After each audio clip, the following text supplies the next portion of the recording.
Hi and welcome back to Bounce Forward with me, Tiff. I'd like to acknowledge the traditional custodians of the land on which I'm recording this podcast, the Wurundjeri people of the Kulin Nation. I pay my respects to elders past and present. My guest today doesn't need any introduction. She's 1/3 of the insanely popular band Sheppard and rocks turquoise hair better than anyone I've ever seen. I first met Amy when I was invited to be in her music video for Kiss My Fat Ass, which has amassed over 1 million views on YouTube. Amy had one stipulation. I would be appearing in nothing but nude underwear, a nude G-string with a nude kind of boy cut undie on top and a nude bra. Nothing to hide. I had to get comfy with all my imperfections fast. The stretch marks, the cellulite, the scars. You know, this was after I'd had my baby and I was just like, okay, we're going to do it. We're going to own it. The music video was about kicking diet culture and embracing your body, and I was all for that. It was a really freeing experience dancing in my underwear, and I'll never forget front kicking a giant skinny tea bag that Amy had on set. I'll put the music vid in the show notes so you can check it out. Amy is not only a phenomenal songwriter, singer, performer, but she's also an amazing advocate for body positivity, always supporting and inspiring her fans and community to feel confident in their own skin and to celebrate their individuality in all their shapes and forms. Amy, welcome to Bounce Forward. Thank you so much for being here today. Oh, thanks for having me. Excited to be chatting with you again, Tiff. I know you have so much going on, so I really appreciate your time. Now, you're such a wonderful advocate for body positivity, so let's start there. Can you tell me about your own body positivity journey? Yeah, look, it's been a long one, I guess dating back to when I started my first diet at age 10. Wow. Yeah, I was always bullied for being the bigger girl in primary school. For whatever reason, I just carried more weight and, I did exactly the same things as my siblings were doing. I just seemed to hold more weight, which a lot of kids do. But of course, school kids are mean. But also the culture back then was so different to what it is now. I remember being weighed in class and being bullied because I was the heaviest in my class. They're teaching kids about weight, but totally just the wrong way to go about it. Yeah, so of course I started my first, complained to my parents about it. And my mum, obviously, who was also a victim of diet culture, I was like, why don't we go on a diet together? Like, you can do it. That's what you do when you want to lose some weight. And we started the Atkins diet back in 2000 because it was all the rage, carbs were evil. And it was right when people were switching from that mentality of like, fat is bad. And now all of a sudden it was like, carbs are bad. And so there I was, 10-year-old, cutting out carbs and dieting. Wow. Of course, it didn't work because all diets fail. And but that obviously started the cycle for me of like constantly trying to be smaller. Yeah. Because I thought that would make people love me and that's what would give me approval from my peers. Why do you think it's so important that we feel good? I think it is important for everybody to feel good, but I don't think that it's necessary to be smaller to feel good. There are so many other ways that you can feel good and confident, and you don't build confidence by taking things away from your diet. Yeah. I don't think. It's important to feel good so you can be yourself and so you can focus on other things rather than be self-conscious. Has it been freeing for you since you've made a turn to body positivity and embracing the skin that you're living in and feeling confident? And have you felt freedom? Oh, like nothing else. I've been on this dieting cycle for years since I was from 10 until 2019 is when it all changed for me. And since then, I've just been having the best time. I'm loving my 30s. I feel comfortable in my own skin. I'm bigger than I was in my 20s, but I don't care because I've gained so much life and so much confidence that I don't even look back. And that's what it's all about. Now, Amy, I met you and we connected through your music video, Kiss My Fat Ass, and I loved that. And it was so much fun, learning the choreography. I'm a terrible dancer. I stressed about that. No, it was great fun, and dancing in our nude underwear. It was amazing, and I thank you so much for giving me the opportunity to do that. What was the inspiration behind that song? So the song stemmed from an Instagram movement that I accidentally started called Kiss My Fat Ass. So I did a post in my bikini. And this was back when Instagram was like all like the highlight reel. Everyone was looking for perfection. It was all about bikini photos. And I just remember trying to keep up with the trend. I was constantly airbrushing the backs of my legs and airbrushing the cellulite out because even at my very smallest, guess what? I had cellulite and imperfections. But I would just hide that and pretend that it didn't exist. And anyway, one day I was just kind of sick of it, like just sick of pretending that I didn't have it. And I had a thought that maybe people wanted to see what made me authentic. And I was like, oh my God, this is really scary because back then nobody was doing it. And I posted a photo of myself in a bikini with some cellulite that you could see. And I wrote a caption along the lines of, if you don't like it, you can kiss my fat ass.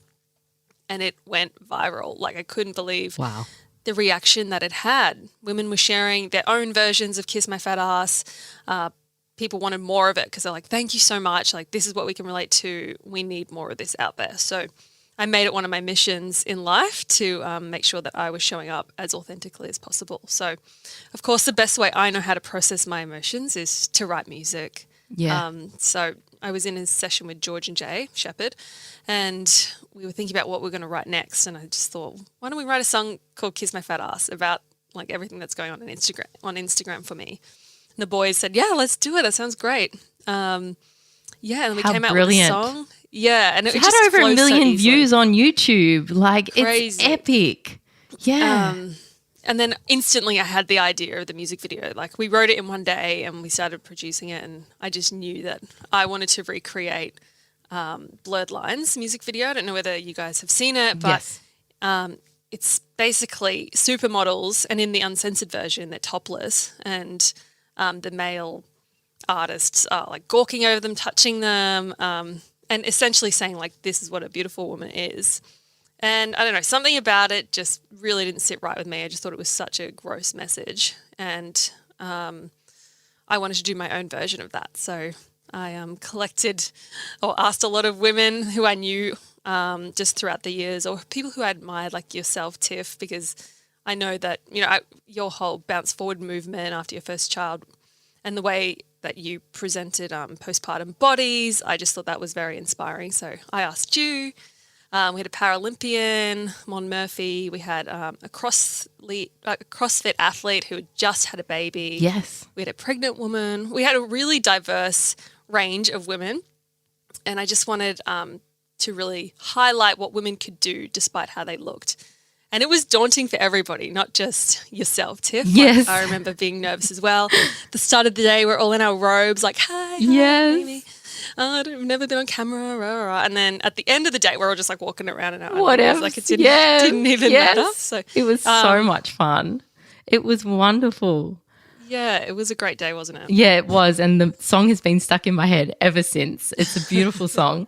So working in the music industry, it can be pretty hardcore for the way you look, your image is everything. Have you had negative body experiences that you've had to deal with over the years? Yeah, people it's more so social media, I'd say. And just, I feel like I'm really lucky. Like I kind of missed the whole magazine era. So I was never like really papped in a bikini, thank goodness. But yeah, social media, you're just like a free for all, people can just comment on whatever they like, and they will. They'll tell you, oh, you look tired, or you're looking like you put on weight, or you've lost weight, are you eating? Like it just is a constant feed of other people's opinions. So that really, really did get to me. And I was always trying to show up as a perfect pop star and what I thought a perfect pop star needed to be. So I kind of went the other way and started like really starving myself, hardly eating, using touring as an excuse not to eat because, the show would be right at dinner time. So I'd be like, oh, no, I won't eat, because you'd get off stage late and I'd be like, just skip dinner. And it got to a point where I was just like so cranky, so tired, burnt out. And I just thought, I can't do this anymore. I don't want to do this anymore. Like I'm living the best years of my life and I'm having a miserable time. Because that's what dieting does. That's what depriving yourself of nutrition does. It just strips any energy or mental space capacity that you have. You know, I think about all those years that I was dieting and I was like looking at the clock, thinking about when I could have my apple, when I could have been writing a song or learning another instrument or something. It robs you of the creativity, doesn't it? Absolutely. Yes. And so what was the moment that really flipped the switch for you? So I think it was just being on Instagram and just being aware of how fake other people were being and just realizing that I was doing exactly the same thing. And then once I started posting more like filtered, unfiltered images, like you could swipe across to see the difference. And people I love really those. liked that. Yeah, they were great. Yeah. Yeah. So that was when I started it. And then I went all out with that bikini shot. And that's when I was like, okay, I've got a purpose here to empower not only women, but mostly women and people who might not feel good in their own skin. But also I have the element of music and being in the public eye. So yeah, I guess I just wanted to be a role model, positive role model, and someone that I wish I had growing up. What advice would you have for someone who's struggling with their body image? Look, you're not alone. Most women struggle, and men, but most women struggle with their body image, and there are tools and ways that you can improve it. It doesn't happen overnight. You know, I still have days where I feel bloated or not feeling that great in the skin that I'm in, but I just remember to be grateful for everything that I have and for the body that I'm in. And sometimes if I'm really struggling, I'll write it down, all the good things. And I find gratitude is just one of the best tools I have to feel good in my skin and just to be like, you know, it just puts it into perspective. It's like, yeah, these jeans don't fit today, but who cares? Who cares? I've got strong quads that can run. You know, I did a PB in the gym. I see how hard you train, you know. I do. And I think, on that note, I think keeping healthy and as fit as possible is really empowering for me. And I really love to know that, you know, I can deadlift more than a lot of the guys in the gym. And that makes me feel great. That's amazing.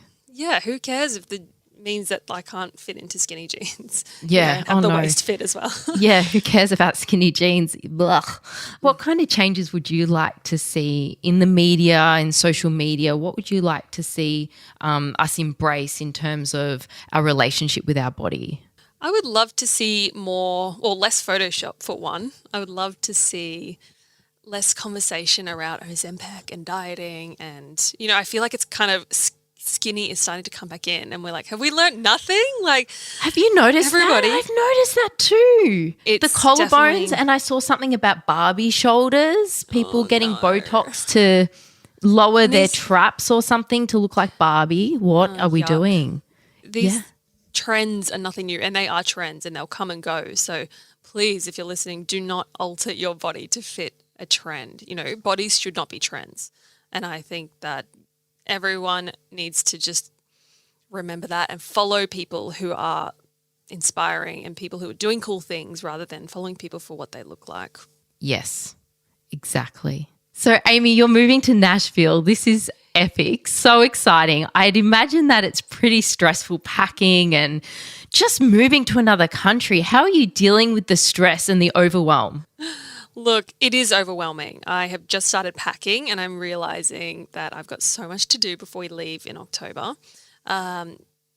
Stress. It's a hard one to control and something that I'm still learning. I do try and take an hour out of every single day for myself without my phone. So whether that's going for a walk or whether that's having a bath, I find that I need that hour away, especially away from my phone. But also, I don't feel alone in this move. Like, I've got my siblings and we're all going through the same thing. We're not going to be going over there with no friends and no anything. So, I mean, I'm very so lucky. That's and awesome. Grateful to have such a great support network around me.